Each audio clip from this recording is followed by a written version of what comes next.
Hello, everyone. Welcome to our Courageous Leadership with Virginia Prodan podcast, the podcast that inspires you to live a life of significance and success and to inspire others to do the same.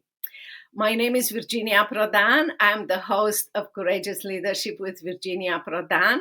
You can find us on any platform to listen to our podcast on Edify, Podbean, Apple Podcast, and of course, you can watch us on YouTube. You also can find us at virginiaprodanbooks.com. We will put all those links on in the body of the podcast, so you will be able to see them. We are excited to be here and to grow with you. This week, we have an incredible lesson designed for you to help you to get to the potential that you want to be and to teach you the importance of following your dream, discovering your purpose in life, grow, and accomplish your purpose that will change and transform not only you, but your life, your business, your family, and many lives around. So with that in mind, I want to introduce you our guest, Richard Gamble, and he is the founder of the Eternal Wall of Prayer. And Richard, thank you for coming to our podcast, and I would love for you to introduce yourself and tell people more about the Eternal Wall of Prayer. Hey, thank you so much for having me on. My name's Richard Gamble. I'm based in England, and 19 years ago, God spoke to me and gave me a vision to build a national landmark about Jesus. So we are building a giant, if you imagine, a giant infinity loop. So it's a white wall that sort of curves around in an 8 shape. It goes about 167 feet into the skyline, and it's about the size of a football pitch. It's made of 1 million bricks, and every brick will represent a story of answered prayer. So the idea is that when people come, they can point their phone at any one of the bricks, and their phone will light up, and it will tell people a story of hope, that when somebody has prayed to Jesus and how God has answered. And we just hope that hundreds of thousands and millions of people are going to, through this piece of artwork, are going to find the God who answers. That is wonderful. I hope that one day I will come to England and see this. That would be great. You are invited. Thank you. You need to come to the opening ceremony. That would be fun. Thank you. Thank you so much. Tell us how you started. You know, a lot of people are thinking about, I don't have what it takes, and so forth. In fact, I have to confess that this podcast started because people encouraged me to do this. Many of you read the book Saving My Assassin. You can find it at virginiaprodanbooks.com. I grew up in socialist Romania, and God guided me from a younger age to find the truth and to stand up for the truth and speak up for the truth. For that reason, I was, put under house arrest, arrested, tortured, beaten. But with God's grace, I am alive, and I accomplished not only that I took the dictator to court, but I accomplished with my cases, and you can say, forced him to respect human and religious rights. You can read the entire story in my book, Saving My Assassin. And the reason it's called Saving My Assassin is because he sent a client to my office who came and told me, I'm not your client. I'm here to kill you. And he put his gun on my face and saying, I'm here to kill you because you don't listen. Whatever we did to you, you are still going. And Wow. by the grace of God, I shared the gospel with him, and he accepted Christ. And later on, you'll find in my book that he came to Dallas, Texas. I didn't recognize him, and we shared what God was doing in my life and his life. And he wrote a chapter in my book because he asked me to let him write a chapter in my book. And this is how God works. And because of that, as people read the book, said, we need you to teach us how to do it. And that's how I do this podcast. I love for people like you to tell others that might be discouraged and said, well, I have a vision, maybe like Virginia, I have a vision like Richard, but I don't know how to do it. I don't know how to go from vision to actually do it. Tell us on your part. I know how I teach them, how I did on my part, but I would love from your part to tell them how you move from vision to doing what the Lord asks you to. I think the first step for me is really important, because if God gives you a vision, you can definitely do the first step. You can definitely do it. And the first step is to tell people about your vision. There is a power, I believe, in speaking out the vision. I believe that for Joseph. You know, when Joseph got thrown in the well, that began the outworkings of God's plan. But it only happened because he spoke out the dream. And so when God gave me this vision 19 years ago, that's the first thing I did. I went home and my wife saw I'd got a bit of a twinkle in my eye, and she said, what's going on? I said, I'm going to build a national landmark about Jesus. I want to stop you here because what you said, it's so important, and I don't want people to miss that.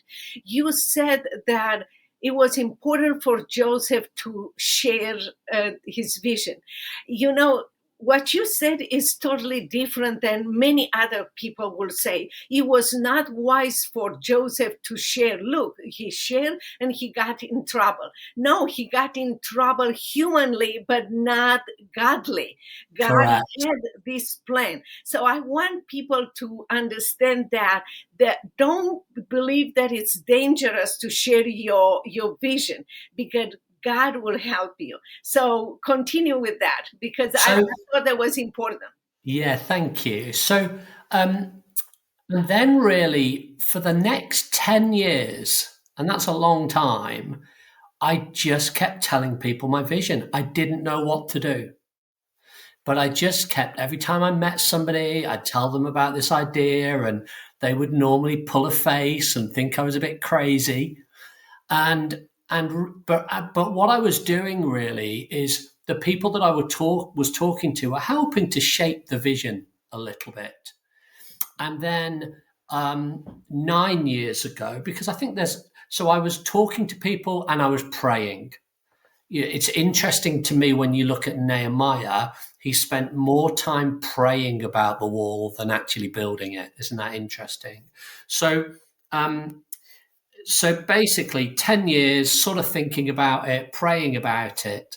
And then 9 years ago, I felt God really clearly say to me, it's time to start. And I guess that's always the hardest thing, isn't it? To like take it from just an idea to a beginning. So again, I started meeting with people, and I decided that the first step was to get this thing designed. And to get it designed, I needed to run a global architectural competition. And that was going to cost me a lot of money. And it was money I didn't have. So right at the very beginning, I've got a faith step. I can sort of try and wait till I've raised all the money myself, or I can just go for it. And so I went onto national radio and I said, I'm going to build a national landmark. I spoke it with confidence because I knew that God had spoken to me. And then we basically did a funding round, like a crowdfunder. And the way the crowdfunder works is if you hit your target, you win, you get all the money. Not win the money, you get all the money. But if you don't hit the target, you get none of the money. And a lot of people advised me, they said, don't do it that way because at least you want to try and get some of the money. And I was of the thought, if God is in this, we'll get there. And if he's not in it, we won't. And then we can end it. And I have to tell you, we had to raise £45,000 in 40 days. And with 4 days to go, I'm still £22,000 short. I'm a long way off and I'm really struggling. Nobody's answering any of my phone calls. Nobody's answering any of my emails. And so I did something that I've never done before. And I went up to a hill and I prayed through the night. And I just prayed and I was basically saying, God, what on earth is going on? You've asked me to do this and I'm going to fail right at the beginning. And I felt God speak to me really clearly.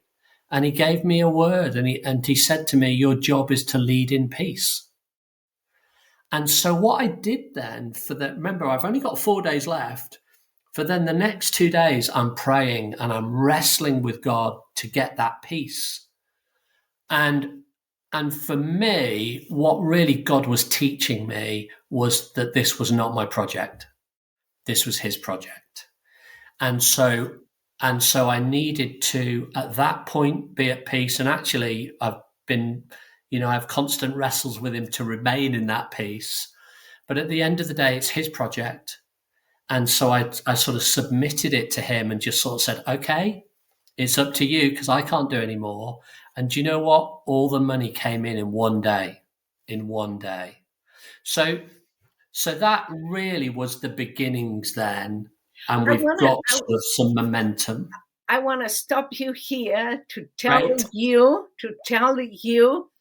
that I'm sure you encourage lots of our audience and viewers, but you encourage me because one of the projects that I have right now is to translate this book, Saving My Assassin, into Spanish. Wow. And it's always, shall I raise the money first to make sure that everything, shall I do this and shall I do that? But we all know that it's God's project, not ours. Yeah. But many times we take it like it's ours and it's our responsibility. Yeah. And I love what you said about joy and about peace. When I don't have joy and peace in everything that I do and I started to worry, I know for sure that I took the project from the Lord in my hand. Very good. So I want our audience and viewers not to miss this. Check yourself, take notes what Richard said and apply to your project. So please go on. So, and I think the point in that is, I've met so many people in the past who've had dreams and they've not pursued it. And one of the reasons where they often fail is they're trying to get everything all in a line before they jump. I'll do this once the provision comes. Once the money's there, then I'll do it. And what I've learned is, and it's a bit of a twee phrase, but provision follows the vision. Just keep speaking out the vision and the money will follow. Don't wait for the money to come. So then we ran this. I mean, it's interesting as well, Virginia. All through this process, people are telling me it's not going to work. Nobody's going to do it. You just get all those voices all the time. We ran this global competition. We had 133 entries from 28 different countries. And then we narrowed it down to 5. And I presented this idea in the Houses of Parliament. So that's sort of equivalent to the Congress in the States. And one of the members of Parliament said to me, he said, this is a great idea, but how are you, it's a great idea, but is it really going to happen? And I said to him, yeah, I've got a really big backer behind me. And the big backer we know is the one who owns 1,000 cattle on 1,000 hills. And at the time, I only had £5 in the bank. But it was just that declaration of this is God's project and he's going to find the funds for me. And so the next step for us was we needed to find land. And again, I've been very naive on the journey because I'm not a builder, I'm not an architect, I'm not an engineer. I'm just trying to follow what he's asked me to do. And we were actually, my wife and I, invited to a conference in America just to attend this conference. And so we decided to go for a retreat, and we decided to pray that God would give us the land. And nobody knew who we were or what we were doing. But this lady came up to us and she said, "Oh, I believe God's given me a word for you. And God wants you to know he's got some heavenly land for you." And I just thought that was so cool. The fact that we've traveled halfway across the planet and then somebody's given me God's word. And this is where the story gets a bit odd, because one of my team back in the UK said, well, if God's told us he's got the land, I'm going to ask him where it is. So she prayed, and then she sent me a map, and she circled this piece of land on the map and said, this is where it's going to be built. What she didn't know was the person who owned that land had emailed me just a few days before and asked to meet with me. How amazing is that? Yeah. Now, when I met him, I didn't tell him about the woman that had circled the land because I didn't want to manipulate him, sort of spiritually say, this is what God has said. And he just asked me loads of questions about the project and plans. And at the end of it, bearing in mind God had spoken to me 19 years ago about building a national landmark, he then told me that God had spoken to him 19 and a half years ago about the same vision. And he'd actually set up a trust fund to help us get started. So he then went away, prayed about it, came back and said, I'm going to give you some land. But it wasn't the one that the woman had circled. But I didn't mind. I was like, great, I've got some land. But then after 6 months, that land didn't work. And then he had to give me another piece of land. And then after another 6 months, that didn't work. And then eventually he paid an architect to look at all his land and said, find him the best piece. And the architect came back with the piece that my member of my team had circled. And it's an amazing piece of land. It's worth £1.7 million. He's given it to us. And it's in between two highways, by a major rail network, and by an airport. So over 800,000 people are going to journey past it each week. And I think for your listeners, I would say this.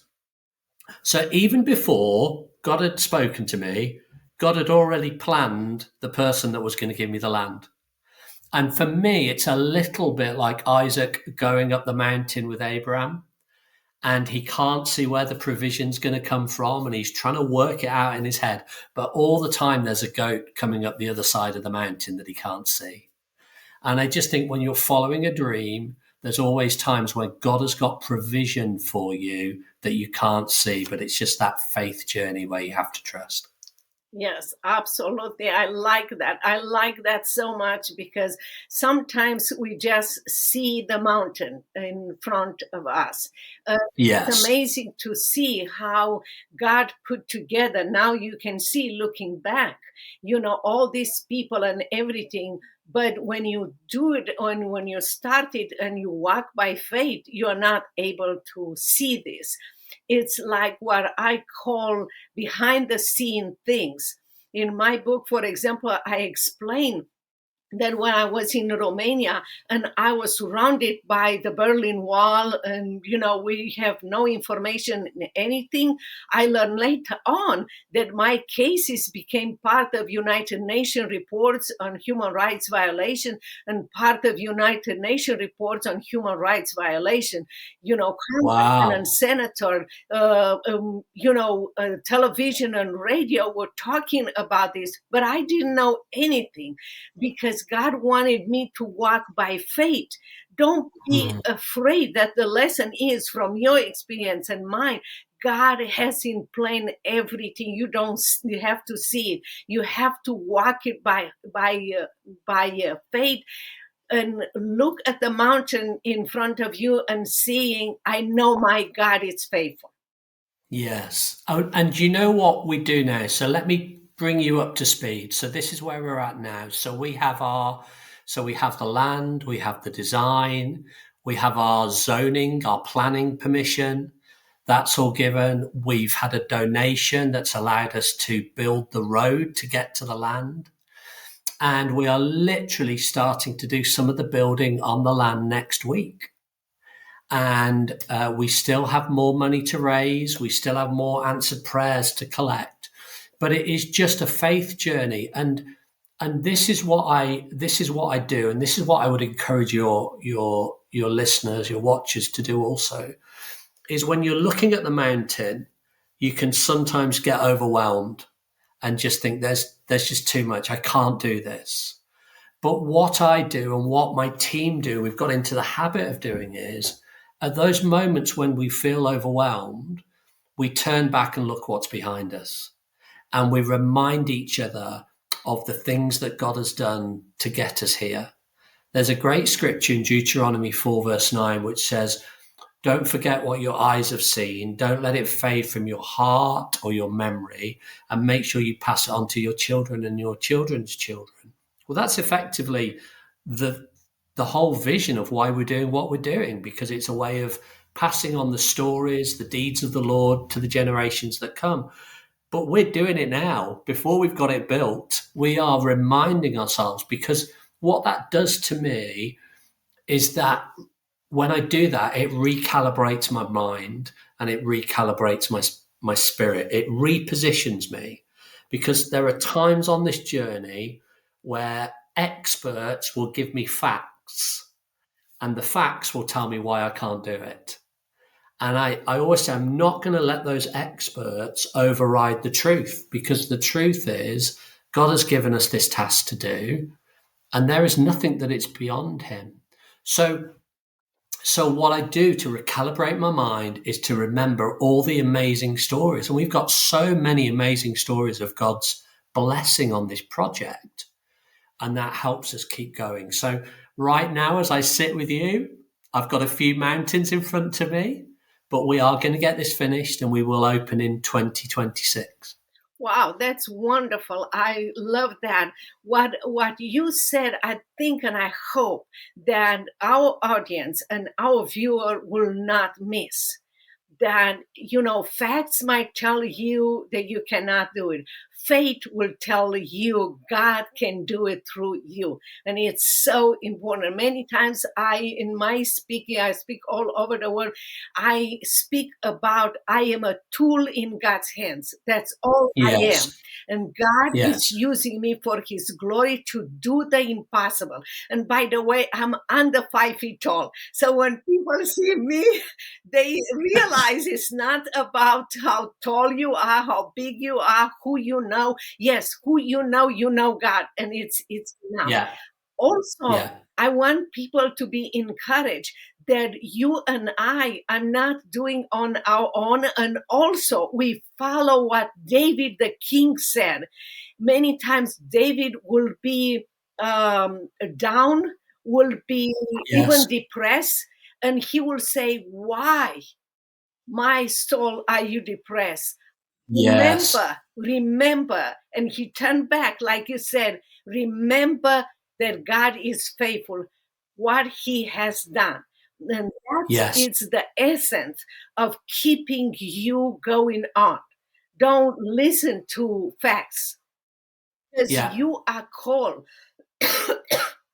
in God's power to do the impossible, so others can see that we have a faithful God. We have a sovereign God that can do amazing things. And especially right now, when people are so ready to run after everything and not go to God, God wants to use us, you and me and others, to perform miracles that God, people can say, I want your God to be my God. I want to believe in your Yeah. God. So with that in mind, I just want to thank you so very much for what you are doing. And You're very welcome. tell our audience, before I forget, tell our audience where they can find you. So if you go to the website eternalwall.org.uk, and there you can have a look, see what it looks like. But most of all, we still need donations. If you want to donate in the US, then it's eternalwall.us. We still need donations to get us going, and we also need your stories of what God has done in your life. Because the exciting thing for me is, long after we've left this planet, our stories are still going to be on this wall, and it means that somebody is going to find Christ through the story that you've shared long after we've left the planet. How cool is that? So if you can help us financially, if you can help us with your stories, and you can do one or the other or both, please go to eternalwall.org.uk. Thank you so very much. Appreciate so much your participation to our podcast. Our podcast wants to inspire you, each one of you, to live a life of significance and success, and to inspire others too. Amen. I'm grateful to be here. My name is Virginia Prodan. I'm the host of this podcast. You can watch it on Apple Podcasts, Edify, Podbean, every other platform, and of course you can watch it on YouTube. We are so grateful for your participation. We hope that you will send us your comments.